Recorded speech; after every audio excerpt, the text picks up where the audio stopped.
ఎదురు చూచుట వెయిటింగ్. యెహోవా కొరకు ఎదురు చూచువారు నూతన బలమును పొందుదురు.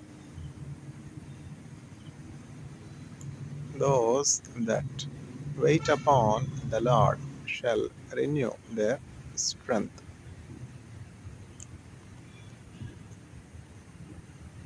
యేసు రాజుగా వచ్చుచున్నాడు, భూలోకమంతా తెలుసుకుంటారు. యేసు రాజుగా వచ్చుచున్నాడు, భూలోకమంతా తెలుసుకుంటారు. రవి కోటి తేజుడు రమ్యమైన దేవుడు, రవి కోటి తేజుడు రమ్యమైన దేవుడు, రారాజుగా వచ్చుచున్నాడు, రారాజుగా వచ్చుచున్నాడు. యేసు రాజుగా వచ్చుచున్నాడు, భూలోకమంతా తెలుసుకుంటారు. వెయ్యేండ్లు ఇలపై యేసు రాజ్యమేలునో, వెయ్యేండ్లు ఇలపై యేసు రాజ్యమేలునో, ఈ లోక రాజ్యాలన్నీ ఆయన ఏలునో, ఈ లోక రాజ్యాలన్నీ ఆయన ఏలునో.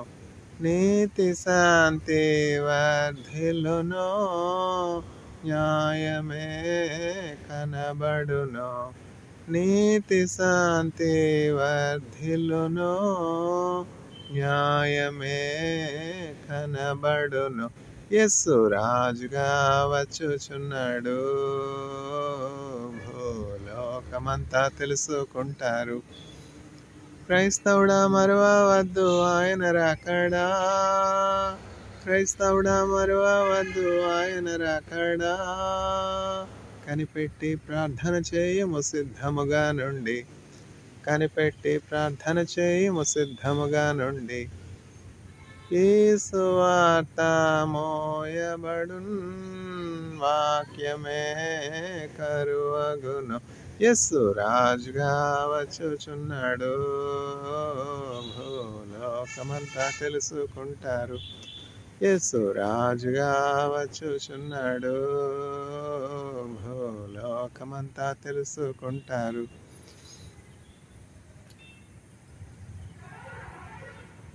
ఎదురు చూచుట వెయిటింగ్. యెహోవా కొరకు ఎదురు చూచువారు నూతన బలమును పొందుదురు. Those that wait upon the Lord shall renew their strength.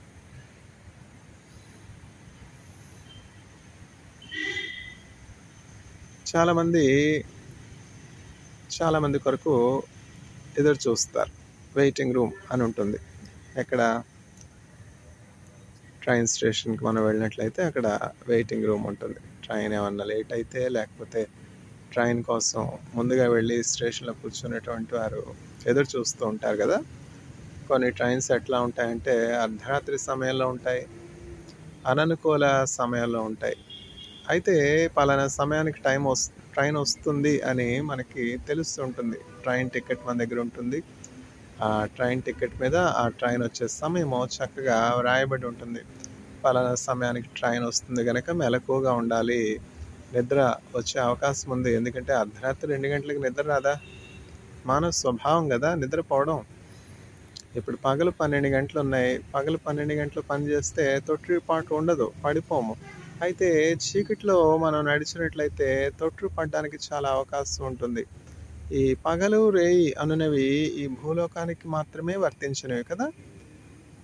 పూర్వం దేవుని వాక్యం చదివేటప్పుడు చాలామందికి దేవుని వాక్యం అర్థమయ్యేది కాదు. దేవుని వాక్యంలో ఏమని రాయబడిందంటే యేసయ్య యొక్క రాకడ సమయము ఎట్లా ఉంటుంది అంటే కొందరికి పగలుగాను కొందరికి రాత్రిగాను ఉంటుంది యేసయ్య రాకడ సమయం అని చెప్పి బైబిల్ గ్రంథంలో ఉంది. ఇదేమిటిది, కొందరికి పగలేంటి కొందరికి రాత్రి ఏంటి? అందరూ భూలోకంలో లేరా?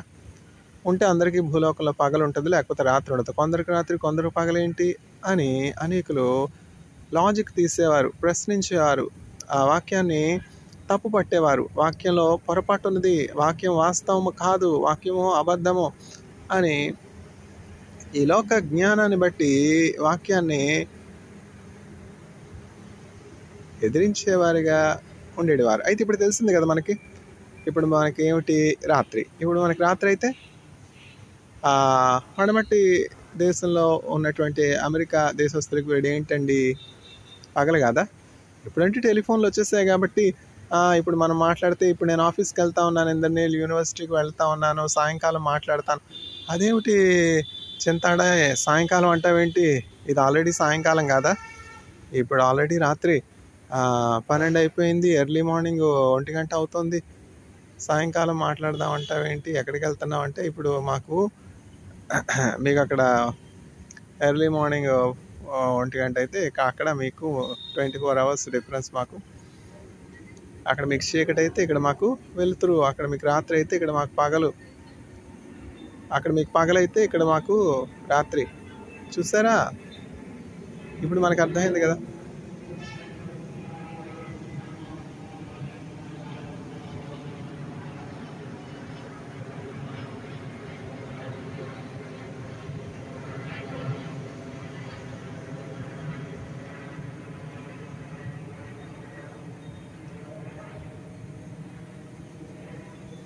శబ్ద కాలుష్యం, ధ్వని కాలుష్యం, విమానాలు, ఎంత సౌండ్ పొల్యూషన్ మాత్రమే కాదు, గ్రీన్ హౌస్ గ్యాసెస్కి, తర్వాత క్లైమేట్ చేంజ్ యాక్సలరేషన్కి one of the major contributing factors ఏంటంటే ఏవియేషన్ ఇండస్ట్రీ ఎంత ఫ్యూయల్ కన్జ్యూమ్ చేస్తే ఎవరికి తెలుసు, ఎంత CO2 ఎమిషన్స్ అవుతాయో ఎవరికి తెలుసు. అందుకని చెప్పి మానవుల యొక్క అభివృద్ధి డెవలప్మెంట్, గ్రోత్ అంటాం మనం. కానీ ప్రతి ఇన్వెన్షన్, మానవులు చేసే ప్రతి ఇన్వెన్షన్ వెనుక ఒకనొక కీడు దాగుంటుంది. మేలు కీడు, జ్ఞానము అజ్ఞానం, మంచి చెడు రెండు మిళితమైపోయినాయి. ఆ ఫలం మీరు తినిన సమయంలో, ఆ మంచి చెడుల ఫలము తినిన సమయంలో మీరు చనిపోతారు. అది ఎందుకు తిన్నారు? ఆ బ్యాక్గ్రౌండ్ ఏంటి? అమాయకంగా తిన్నారా? పొరపాటున తిన్నారా? యాక్సిడెంట్గా తిన్నారా? దేవుని వల్లే మేము ఉండాలి, దేవునితో సమానంగా ఉండాలి. దురాశ. దేవునితో సమానంగా కాకపోతే దేవునికి ఏమైనా తక్కువ వారిగా చేశాడా? ఆయన పోలికలో, ఆయన రూపంలో దేవుడు సృజించలేదా? సాతాను యొక్క గుణగణాలు, సాతానుడి యొక్క ప్రోద్బలం, సాతానుడి యొక్క నడిపింపునకు లోనై మన పితరులు ఆదాము అవ్వ పాపం చేసి ఉన్నారు. దేవునికి తో శత్రుత్వం ఏర్పాటు చేసుకున్నారు. దేవుడు మానవులకు శత్రువు కాదు, మానవులే దేవునికి శత్రువులు అయ్యారు. ఆ శత్రువు అయినటువంటి ఆ అపవాది, పరలోకం నుండి త్రోసివేయబడినటువంటి ఆ లూసిఫర్ ఇచ్చేత ప్రేరేపించబడినటువంటి మానవులు ఏమైపోయినారంటే దేవునికి విరోధులైపోయినారు. ఎవరు దేవుడు అని తెలుసుకోలేనటువంటి పరిస్థితికి ఇప్పుడు మానవులు వచ్చేస్తారు. ఏది ఒరిజినల్ కాదు. ఇప్పుడు ఉప్పు కప్పు రంబు నొక్క పోలిక నుండి చూడ రుచులు జాడవేరు, అవునా కాదా చెప్పండి? ఉప్పు కర్పూరం ఒకలాగానే ఉంటాయి. ఉప్పు కర్పూరం ఉప్పు అంటామా? ఏది కర్పూరం ఏది ఉప్పు తెలుసుకొని అవసరం లేదు. ఎవరు దేవుడు, ఎవరు మానవుల్ని సృజించింది, ఎవరు భూమిని ఆకాశాన్ని సృజించింది అనే సత్యాన్ని ఎరిగి ఆ దేవుణ్ణి తెలుసుకొనడం కొరకే మనకి సమయం వేయబడి ఉన్నది. ఈ భూలోకంలో మన పర్పస్ ఏంటంటే మనం సృజించినటువంటి ఆ సృష్టికర్తను తెలుసుకుని ఆయనకు విధేయులమై ఉండి ఆయన మన కొరకు సిద్ధపరిచినటువంటి పరలోకంలో ఆ స్థిర గృహంలోనికి వెళ్ళిపోవాలి. ఈ మట్టి శరీరం మహిమ శరీరముగా మారాలి. మరణ శరీరము మార్పు నుండి మహిమ శరీరము పొందుటకై. ఎంత దుర్వాసన! కడుపు ఇప్పితే తెలుస్తుంది. వేడి పండు చూడ మేలుమైండు, పొట్టవిచ్చి చూడ పురుగులుండు అన్నట్లు పైకి చూస్తే అందరూ బాగానే ఉంటారు, కానీ ఆ పొట్టవిచ్చి చూస్తేనే కదా ఆ కడుపులో ఎంత దుర్వాసన ఉన్నదో తెలిసేది. డాక్టర్స్ చెప్తారు సిక్ టు ద స్టమక్ అని. వైద్యం నారాయణ హరి అంటారు. అందుకనే పాపం ఎంత డాక్టర్స్ కష్టపడతారో, నిద్ర లేకుండా ఆపరేషన్స్ 1 గంట 3 గంటలు 4 గంటలు కాదు, నిర్విరామంగా కంటిన్యూస్ ఆపరేషన్స్ చేసే డాక్టర్స్ ఉన్నారు. వాళ్ళ కోపం వాళ్ళ కష్టం ఎవరికి తెలుసు? వాళ్ళని అడిగితే చెప్తారు మనుష్యులు యొక్క ఆ ఉదర భాగంలో, కడుపు భాగంలో ఎంత దుర్వాసన ఉంటుందో. అంటే ప్రారంభంలో దేవుడు మనల్ని ఇలా సృజించాడా? మనం చనిపోవడానికి సృజించాడా? దుర్వాసన కొట్టడానికి సృజించాడు? లేదే. కాలక్రమేపీ ఏం జరిగిందంటే మానవులు దేవుని మహిమను కోల్పోయినారు. మానవులకు దేవుడు మహిమ కిరీటం ఇచ్చాడు, మానవులకు దేవుడు దీర్ఘాయుష్ ఇచ్చాడు, మానవులకు దేవుడు సృష్టి అంతటిపై, తన చేతి పని అంతటిపై ఆధిపత్యాన్ని ఇచ్చాడు. కానీ మన మూల పితరులు సాతానుడి యొక్క దాసులై సడలిపోయినారు. దానవుడైన మానవు వందనమో వందనమో త్రియేక దేవునికే వందనమో వందనమో త్రియేక దేవునికే త్రిత్వమునందు ఒక్కరుగా మరి ఒక్కరి త్రిత్వముగా మన నిలబ్రోచుచు సాతానునిపై విజయమునందగనో శక్తి నిరక్తితో నొసగిన మా త్రియేక దేవునికి వందనమో వందనమో త్రియేక దేవునికి.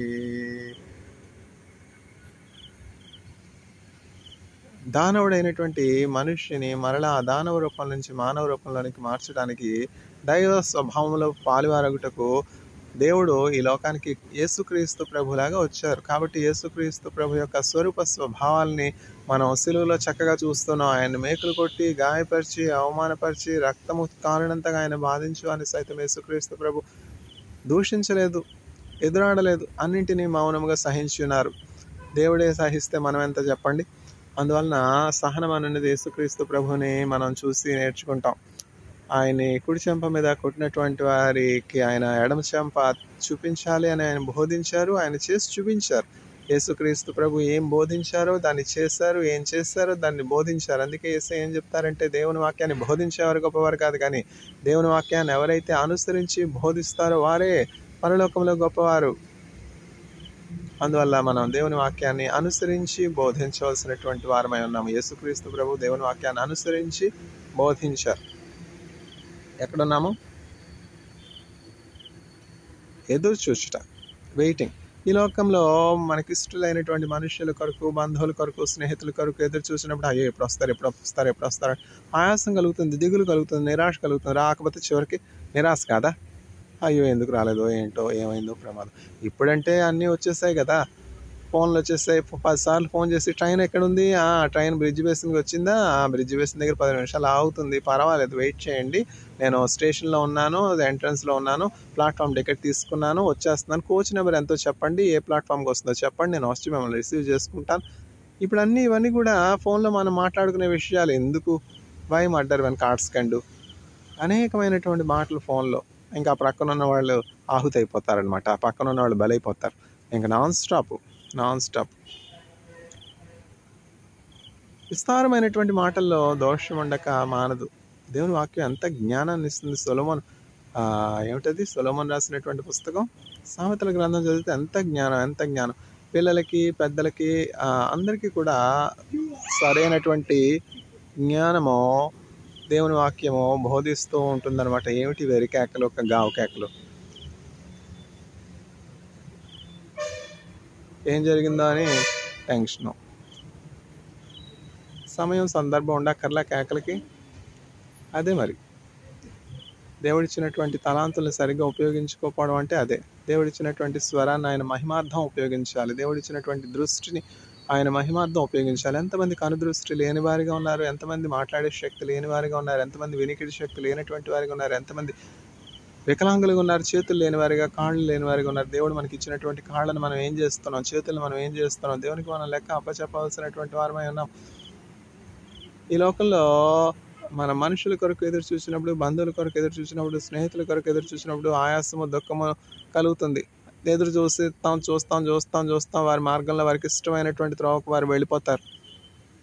అయ్యో నేను పెళ్లి సంబంధం చూసి నాకు కొడుకు మంచి కోడలను చూసి పెళ్లి చేద్దాం అనుకున్నానే, ఎంతలో పలానా అమ్మాయితో లేచిపోయినాడే, ఏంటి ఇట్లా జరిగింది? నువ్వు లేచిపోలేదా? నీ బిడ్డలు లేచిపోకుండా ఉంటారా? అదే కదా పితృపారంపర్యమైనటువంటి వ్యర్థ ప్రవర్తన. వంశపారంపర్యంగా వచ్చినటువంటి చెడుగా ఏం చేస్తాం? అట్లా ఉన్నాయి మనుషులు, అట్లా ఉన్నారు. అందువల్ల పితృపారంపర్యమైనటువంటి వ్యర్థ ప్రవర్తనను విడిచిపెట్టి మనం దేవుని వాక్యాన్ని అనుసరించవలసినటువంటి వారమై ఉన్నాం, దేవుని వాక్యానుసారంగా జీవించవలసినటువంటి వారమై ఉన్నాం. శోధకుడైనటువంటి అపవాది వస్తాడు. ఎవరి దగ్గరికి వస్తాడు? దేవుని యందు భయభక్తులు గల వారి యొద్దకే ముందుకు వస్తాడు. ఎవరి మీదకి రష్యా వెళ్ళింది? యుక్రెయిన్ మీద కదా. దేవుని ఇంటి వారి యొద్దనే తీర్పు మొదలైతే దేవుని ఎరగనటువంటి వారి గతి ఏమవుతుంది? 80% కంటే ఎక్కువైనటువంటి వారు క్రిస్టియన్స్గా ఉన్నారు యుక్రెయిన్లో. ఆ యుక్రెయిన్ వాళ్ళకి అంత కష్టం వస్తే మిగతా దేశాల గతి ఏంటి? నేను దండయాత్రకు వెళ్తా, నేను సిరియా మీదకి వెళ్తా, నేను యుక్రెయిన్ మీదకి వెళ్తా, నేను గాజా మీదకి వెళ్తా, నేను తైవాన్ మీదకి వెళ్తా. ఎందుకు వెళ్ళి ఏం చేస్తావు? అలెగ్జాండర్ మనం చూడలేదా? హిట్లర్ మనం చూడలేదా? ఏమైంది? ఒట్టి చేతులతో చావలేదా? పాయిజన్ తాగి చావలేదా? ఈ దుర్మార్గులైనటువంటి అధికారులు, ఇంత రక్తపాతాన్ని చేసే అధికారులు బుద్ధి తెచ్చుకోవద్దు? బుద్ధి లేదా? జ్ఞానం లేదా? వీళ్ళకి హిట్లర్ గురించి తెలియదా? ఎందుకని దండయాత్రకు వెళ్ళాలి? ఎందుకని ఇంకొకళ్ళ ఇంటి మీదకి వెళ్ళాలి? ఎందుకని ఒకళ్ళని చెంపదెబ్బలు కొట్టాలి? ఎందుకని నిష్కారణంగా ఒకళ్ళ మీద అన్యాయంగా నేరారోపణ చేయాలి? నువ్వు చావా? పురుగులు పడి చావా? హిట్లర్ కంటే గొప్పవాడవా? వారి నాశనము కొనుకదు. చాలా జాగ్రత్తగా ఉండాలి. ఎంత బతికి ఇంటనేది వచ్చాడంటారు. ఎందుకు ఒకళ్ళకి కీడు చేయాలి? నువ్వు ఏ కొలతో ఇతరులకు కొలుస్తావు, అదే కొలతో నీకు నువ్వు కొలవబడుతుంది. అంతే, పక్షపాతం ఏం లేదు. వస్తానంటున్నారు కదా యేసయ్య, ఎదుగో ప్రతివానికి ఇచ్చుటకు నేను సిద్ధపరిచినటువంటి జీతము నా యొద్దనున్నది. ప్రతివానికి ఇచ్చుటకు నేను సిద్ధపరిచినటువంటి జీతము నా యొద్దనున్నది. మీరే కొలత ఇతరులకు కొలుస్తారు, అదే కొలత మీకు నువ్వు కొలవబడుతుంది. మోసపోకుడి, దేవుడు వెక్కిరింపబడ్డాడు. Do not be deceived, God will not be mocked. With whatever measure you measure to others, it will also be measure to you. Are you planning evil to somebody? ఎందుకు బాంబ్ బ్లాస్ట్లు? ఎందుకు bomb బ్లాస్ట్లు చెప్పండి? Bomb బ్లాస్ట్లతో మనం ఏమి achieve చేస్తాం? ఎందుకు ఇన్వేషన్స్తో మనం ఏమి అచీవ్ చేస్తాం? ఎందుకు తాంత్రిక దెయ్యపు శక్తుల చేత వారి కళ్ళు బాగూడదామా? చేతులకు పాడకూడదామా? వాళ్ళకి కుష్టం కలుగు చేద్దామా? వాళ్ళకి ఏమిటది పక్షవాయు కలుగు చేద్దామా? ఎందుకని ఇవన్నీ? తాము తవ్వుకొని గుంటలో తాము పడలేదా? చరిత్ర ఏం చెప్తోంది? అలెగ్జాండర్ ద గ్రేటే ఏమయ్యాడు? దండయాత్రకు వచ్చాడు ఇండియా, చచ్చాడుగా. అందుకని మనం చాలా జాగ్రత్తగా ఉండాలి. దేవుని యందు భయభక్తులు కలిగి ఉండాలి. దేవుని కొరకు నిరీక్షణ కలిగి ఎదురు చూడాలి. మనుషుల కోసం ఎదురు చూస్తే ఆయాసం కలుగుతుంది, నష్టం కలుగుతుంది, దుఃఖం కలుగుతుంది, కన్నీరు కలుగుతుంది. దేవుని కొరకు ఎదురు చూస్తున్నట్లయితే నూతన బలం కలుగుతుంది. యేసుక్రీస్తు ప్రభు కొరకు ఎదురు చూడాలి. యేసుక్రీస్తు ప్రభు కొరకు ఎదురు చూచేవారు ఎన్నడూ కూడా సిగ్గుపడరు. అయ్యో, నేను నా బిడ్డల కోసం ఎదురు చూస్తానే, పెళ్ళాన్ని తీసుకుని వెళ్ళిపోయాడు, ఆ పెళ్ళాన్ని తీసుకుని వెళ్ళక నీతో కూడా ఉంటాడా? మీరు ఏ కొలతో మీ తల్లిదండ్రులకు చేస్తారో మీ పిల్లలు కూడా మీకు అదే చేస్తారు. అంతే. ఎందుకు బాధపడడం? మీ పిల్లలు మీకు ఏం చేస్తారో వాళ్ళ పిల్లలు వాళ్ళకి అదే చేస్తారు. అందువల్ల చాలా జాగ్రత్తగా ఉండాలి. ఇది విషియస్ సర్కిల్ అనమాట. సొలొమోనుకి దావీదు ఎంతో చెప్పాడు. జీవగల దేవుడైనటువంటి యెహోవా యేసుక్రీస్తు ప్రభుని విడిచిపెట్టకూడదు. నువ్వు అదొక్కటి జ్ఞాపకం పెట్టుకో. నువ్వేమైనా చేసుకో, కానీ నన్ను కనుపాపలా కాపాడి 40 సంవత్సరాలు ఇజ్రాయెల్ దేశంపై రాజుగా అభిషేకించి నేను ఎంతగా ఉన్నతి చెందడానికి, హెచ్చింపడానికి కారకుడైనటువంటి యావే, భూమిని ఆకాశాన్ని సృజించినటువంటి ఇజ్రాయెల్ పరిశుద్ధ దేవుడిని, అబ్రహాము దేవుడిని, ఇస్సాకు దేవుడిని, యాకోబు దేవుడిని, ఆల్ఫా ఒమేగా అయినటువంటి దేవుడిని, మొదటివాడు కడపటివాడు అయినటువంటి దేవుడిని, మన పితరుల దేవుడిని విడిచిపెట్టడానికి వీల్లేదు. అదొక్కటి జ్ఞాపకం పెట్టుకో. ఆయన మాటల నుంచి కుడికైనా ఎడంకైనా తొట్టెళ్ళడానికి వీలేదని మరణ పడక మీద దావీదు ఎంతగా బోధించాడు. బోధిస్తే విన్నాడా? వింటే కష్టం ఎందుకు వస్తుంది? వినకపోతేనే కదా కష్టం. దావీదు విన్నాడా? దావీదు వినలేదు. వినకుండా ఏం చేశాడు? వ్యభిచారం చేశాడు. వ్యభిచారం చేస్తే ఏం జరిగింది? నిత్యము నీకును నీ ఇంటి వారికి నీ ఖడ్గమే, శత్రుత్వమే, అలసటే, నీకు యుద్ధమే. నీ బ్రతుకు దినములన్నీ కూడా నీకు యుద్ధ భయం ఉంటుంది. చూసారా, అబ్షాలోము సొంత కుమారుడు ఏం చేశాడు? తరమలేదా? అరణ్యానికి తోలేదా? ఎందుకు వచ్చింది? అడుసుతూ ఒక్కనేలా, కాలు కడగనేలా? నీకు నేను కావాల్సినంత సదుపాయాలు ఇవ్వలేదా? ఆస్తి ఇవ్వలేదా? అధికారం ఇవ్వలేదా? నీకు కావాలంటే ఇంకో 100 మంది ఉంపుడు గత్తలు పెట్టుకో. ఇంకొకళ్ళ భార్య ఎందుకు కావాలి నీకు? ఆ బెత్సెబ తప్ప వేరే స్త్రీయే లేదా నీ రాజ్యంలో? వేరే కన్యకలే లేరా? ఆ ఊరియాని చంపించాలా నువ్వు? ఆ ఊరియా భార్యని పెట్టుకోవాలా? కుమారుడు చచ్చాడుగా.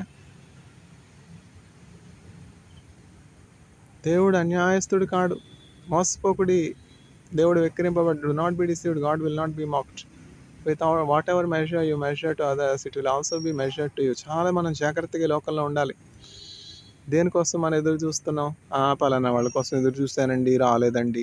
రాత్రంతా ఎయిర్పోర్ట్‌లో పలానా వాళ్ళు వస్తారని ఎదురు చూశానండి. ఫ్లైటు వాళ్ళు మిస్ అయ్యారన్న విషయం కూడా మాకు కమ్యూనికేట్ చేయలేదు. ఫోన్ చేసి చెప్పొచ్చు కదండీ. చెప్పరు. వాళ్ళు ఎందుకు చెప్తారు? సాతానుడు నిరాశకు గురి చేస్తాడు, డిసప్పాయింట్మెంట్కి గురి చేస్తాడు. యేసుక్రీస్తు ప్రభు అట్లా మనల్ని నిరాశకు గురి చేసే దేవుడు కాదు. ఎలాగనగా ఈ నిరీక్షణ మనల్ని సిగ్గుపరచదు. This faith in Christ shall not put to shame. ఏమిటా ఫెయిత్?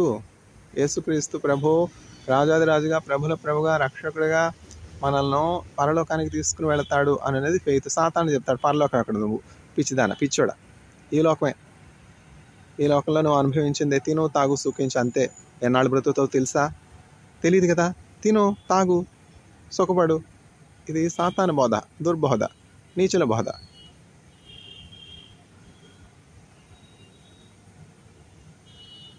పునరుద్ధానం అన్నది లేకపోతే, నిత్య జీవం అన్నది లేకపోతే, మృతుల పునరుద్ధానం లేకపోతే ఈ లోకంలో మాకంటే దౌర్భాగ్యులు ఎవరు లేరు. ఈ సువార్తను ప్రకటించే మాకంటే దౌర్భాగ్యులు ఇంకెవరు లేరని పౌలు చెప్తున్నాడు. నిత్య జీవం లేకపోతే మేమెందుకు ప్రకటించాలి? మృతుల పునరుద్ధానం లేకపోతే, పరలోకం లేకపోతే, నిత్య జీవం లేకపోతే, దేవునితో సమాధానం లేకపోతే, యుగ యుగాలు పరలోకంలో మనం జీవించవలసిన వారమై ఉండకపోతే మేమెందుకు ప్రకటించాలి? ప్రకటన మాకంటే దౌర్భాగ్యులు ఇంకెవరు ఉండరు. అసలు మృతుల పునరుద్ధానమే లేకపోతే, చావే మానవులకు అంతమైతే ఇంకా సువార్త ఏముంది? యేసయ్య మృతుల్లో నుంచి లేవడంలో అర్థమే ఉంది. యేసయ్య మరణాన్ని జయించి లేచాడు. మనలకు, మానవులకు అందరికీ కూడా జీవంతో కూడినటువంటి నిరీక్షణ కలుగుతాడు. అసలు పరలోకమే లేదే, పిచ్చోడా, పిచ్చిదానా అంటాడు సాతానుడు వాడికి. ఎందుకంటే వాడికి పరలోకంలో చోటు లేదు కదా. అందుకని చెప్పి అవిశ్వాసం కలిగజేస్తాడు. పరలోకం ఎంత వాస్తవం అంటే, నువ్వు చూసావా? పౌలు చూశాడుగా, చూసిన వాళ్ళు చెప్పారుగా. యేసుక్రీస్తు పరలోకం నుంచి వచ్చి పరలోకం గురించి చెప్పాడుగా. నా మాటలు నమ్మొద్దు, యేసయ్య చెప్పిన మాటలే నమ్మండి. మనుషుల మాటలు వ్యర్థము. మనుషుల మాటలు వింటే ఏం ప్రయోజనం చెప్పండి? యేసుక్రీస్తు ప్రభు మాటలో జీవం అనేది, యేసుక్రీస్తు పరలోకం రాజ్యం నుంచి గురించి చెప్పారు, ఉందని చెప్పారు. ఆయన పరలోకం నుంచి వచ్చినటువంటి వాడు. ఆయన దేవునితో సమానముగా ఉండుట విడిచిపెట్టకూడని భాగ్యమని ఎంచుకొనలేదు. కానీ ఆ పరలోకం ఇవేంటి, మ్యూజిక్ ఏంటి 12 గంటలకి, ఈ హార్న్స్ ఏంటో తెలియదు, ఎందుకు హార్న్ కొడతారో కూడా తెలియదు. అసలు హార్న్ అనే శబ్దమే వినపడదు. కొరియాలో కానీ, చైనాలో కానీ, ఇజ్రాయెల్ కానీ, ఈ 3 దేశాల గురించి చెప్తాను. అక్కడే నేను ఉన్నాను, ఇంకెక్కడికి నేను వెళ్ళలేదు కదా. పక్కన వాడు చచ్చిపోతున్నా పర్వాలేదు, horn horn horn. Sound pollution. Road cross చేస్తున్నారు, 1 నిమిషం ఆగొచ్చు కదా. ఆగితే ప్రాణం పోతుందా? 2 వీలర్స్, 3 వీలర్స్, 4 వీలర్స్ వాళ్ళని తొక్కుంటే వెళ్ళిపోవాలి. ఇదేమిటిది? ఆ 2 వీలర్స్ కూడా లేనటువంటి స్థితిలో ఉన్నవారే కదా పాదచారులు. దయ చూపొద్దు. ఇజ్రాయెల్ అయితే ఆమడ దూరంలో ఉంటారు. ముందు రోడ్డు మీద వెళ్ళే వాళ్ళని క్రాస్ చేసిన తర్వాత వాళ్ళు సురక్షితంగా ఆ రోడ్డు క్రాస్ చేసి వెళ్ళిన తర్వాత కానీ ఈ 4 వీలర్స్లో, 2 వీలర్స్లో ఉన్నటువంటి వాళ్ళు రోడ్డు ప్రయాణం చేయరు, ముందుకు వెళ్ళరు. ఏమిటది? కామన్ సెన్స్ కదా. జంతువులకి ఆ జ్ఞానం ఉండదు, మనుషులకు ఉండద్దు. తమ తోటి వారి పట్ల దయగా ఉండద్దు.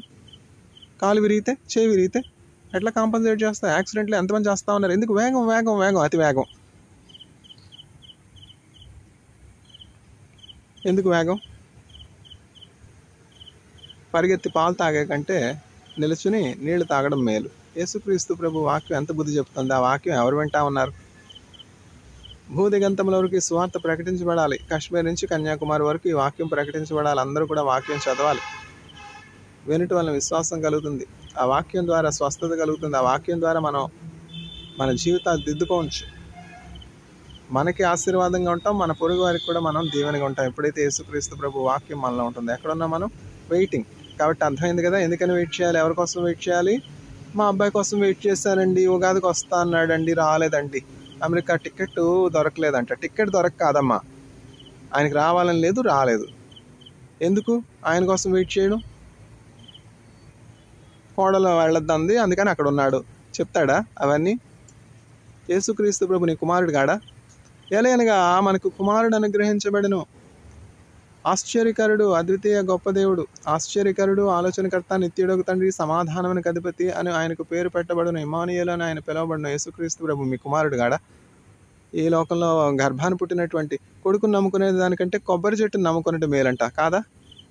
చాలా చేశానండి, ఇల్లు అమ్మాను, చదివించాను, ఇంకేమమ్మావమ్మా? ఆ నగలు తాకట్టు పెట్టి పెళ్లి చేశాను, ఇంకేం చేస్తావమ్మా? ఇంకా చెప్పుకుంటూ పోతే ఆ లిస్ట్కి అంతం లేదు. ఇప్పుడు కృతజ్ఞత లేదండి, పెళ్ళంతా వెళ్ళిపోయాడండి, వెళ్ళకుంటాడేటి? ఎందుకని ఇవన్నీ? ఏలైనగా మనకు కుమారుడు అనుగ్రహించబడినో, ఆశ్చర్యకరుడు, ఆలోచనకర్త, నిత్యుడగు తండ్రి, సమాధానమునకు అధిపతి అని ఆయనకు పేరు పెట్టబడను. ఈ దేవుడు మనకు సదాకాలం దేవుడై ఉన్నాడు. మరణం వరకు ఆయన మనల్ని నడిపించిన ఈ నిరీక్షణ మనల్ని సిగ్గుపరిచి ఇంత చక్కని వాగ్దానములు నిలిచి ఉండగా ఇవన్నీ విడిచిపెట్టేసి కూతుర్ని ఎవరు నమ్మన్నారు, కొడుకుని ఎవరు నమ్మన్నారు, భర్తను ఎవరు నమ్మన్నారు, భార్యను ఎవరు నమ్మన్నారు? యోధ ఏం చేశాడు? 30 వెండి నాణ్యాల కోసం అమ్మేయలేదా? అయితే ఏసైకి తెలుసు ఇవన్నీ కూడా. మరి తెలుసుకోవద్దా మనం? భార్యను ఎంతో ప్రేమించానండి, నాకు క్యాన్సర్ అని తెలియగానే విడాకులు ఇచ్చిందండి, విడాకులు ఇవ్వదా? వాళ్ళ సుఖం వాళ్ళకి అవసరం లేదా? నిన్నెవరు ప్రేమిస్తారు? నీ కష్ట దినాల్లో నీతో తోడుగా ఎవరుంటారు? ఏసై తప్ప. తెలుసుకో ఎప్పటికన్నా.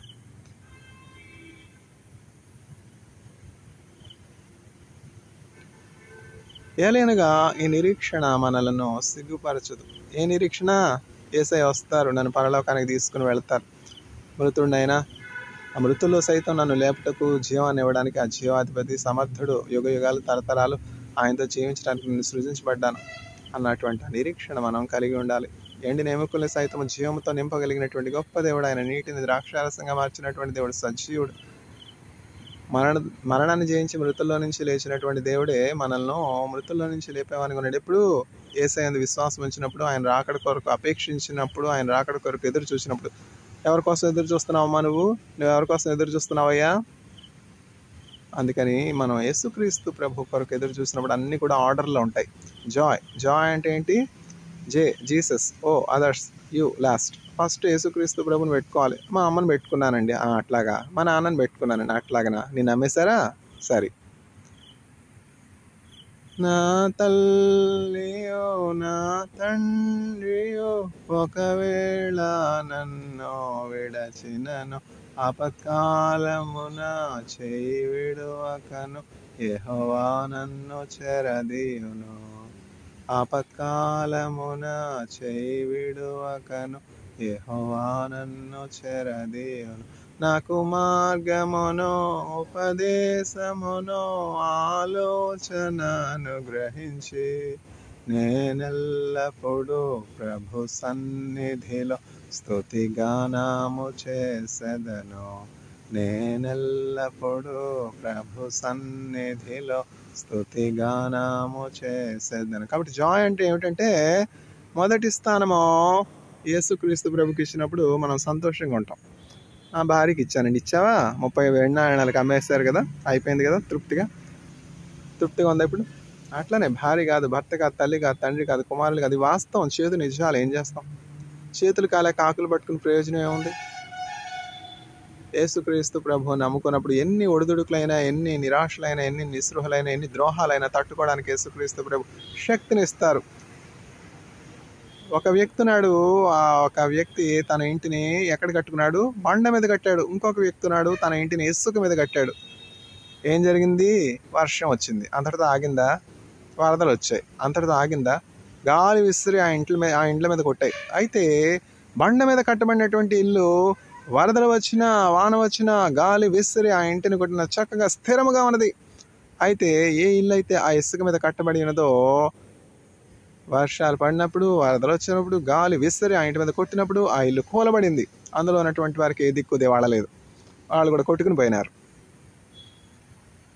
ఎవరైతే ఆ బండ మీద ఇల్లు కట్టుకున్నారో అతని పేరు జ్ఞానవంతుడు. ఏ మనుష్యుడైతే ఇసుక మీద ఇల్లు కట్టుకున్నాడో అతని పేరు ఫూలిష్ పర్సన్, బుద్ధిహీనులు ఈ లోకంలో ఉన్నటువంటి విషయాల కొరకు ఎదురు చూసేవారిగా ఉంటారు, నిరీక్షణ కలిగేవారిగా ఉంటారు. చివరికి వాళ్ళకి సిగ్గు కలుగుతుంది, అవమానం కలుగుతుంది, నష్టం కలుగుతుంది. ఏం జరిగింది? ఇసుక మీద ఇల్లు కట్టుకుంటే కూలిపోదా? వర్షం రాదా? వరద రాదా? తుఫాన్ రాదా? తెలీదా? అలా చేస్తారని తెలీదా? తెలిసే కదా చేసుకున్నాం. తర్వాత చేతులు కాలేక ఆకులు పట్టుకుని ప్రయోజనం ఏముంది? ఎవరైతే యేసుక్రీస్తు అను బండ మీద తమ జీవితాలు కట్టుకుంటారో వాళ్ళు స్థిరంగా ఉంటారు.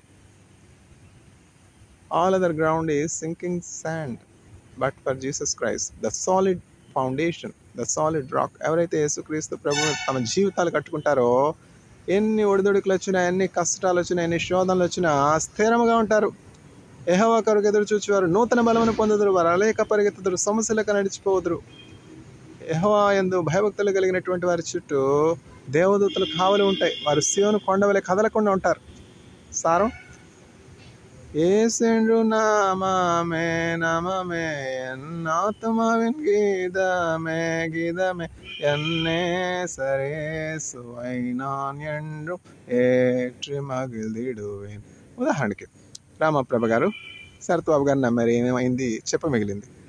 సావిత్రి గారు జమిని గణేష్ని నమ్మారు, ఏం జరిగింది చెప్ప మిగిలింది. సిల్క్ స్మిత గారు రాధాకృష్ణ గారిని నమ్మారు, ఏం జరిగింది చెప్ప మిగిలింది. నేను చెప్పింది వాస్తవమా కదా? భార్య భర్తలేగా, పెళ్లి చేసుకున్నారుగా, చేసుకోలేదా? ఏం జరిగింది? కాబట్టి ఎవరి మీద వాళ్ళ జీవితాలు కట్టుకుని ఉండాలి? యేసయ్య మీద. యేసయ్య మోసగించేవాడు కాదు, యేసయ్య దోచుకునేవాడు కాదు. యేసయ్య గొర్రెల కొరకు ప్రాణం పెట్టే మంచి కాపరి. ఆయన ఊరి పోసుకునేలాగా చేయడు, ఊరి తీయడు. ఆయనే ప్రాణం పెట్టి మనల్ని కాపాడే దేవుడిగా ఉన్నాడు.